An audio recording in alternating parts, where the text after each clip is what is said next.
ঘরে তালের পাচ্ছি হবে, এই যে গোটা গোটা তাল, এগুলো ভাঙা হবে। ভাঙি পর দেখাচ্ছি। তাল ভাঙা হয়ে গেছে, তাল মাড়ি করাও হয়ে গেছে। এই দেখো এটা তালের মাড়ি। আর এটা এটা তার এটা চালে মানে চালের মানে গুঁড়িটা, আর এরপরে বানানো হবে। এই গুঁড়িটা আর এই তালটা মিক্স করা হবে, তারপর দেখাচ্ছি মিক্স করে বাদে। এই দেখো আমাদের মানে গুঁড়িটা আর তালটা একসাথে মিক্স করা হয়ে গেছে। এবারে ছানাটা ফাটানো হবে। এই দেখো ছানা ইয়ে হয়েছে। এবারে পাতা নিয়ে দেখুন কীভাবে করছে। এই একটা পাতা নিল, এবারে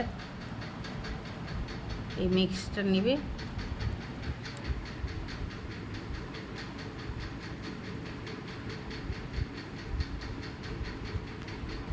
এই দেখো এবারে ছানাটা নিয়ে এটার উপরে দিল, এবারে মুড়িয়ে দেব। এবারে মুড়ে দিল। এই দেখো এতগুলো বানানো হয়ে গেছে।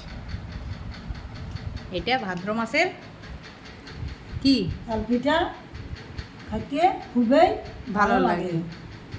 তাইলে যার যার বছরে একবার তালের পিঠা আমরা খাই, আমরা গ্রামের লোক। এটা সবাই করতে পারে না। যারা যারা খাবে চলে এসো।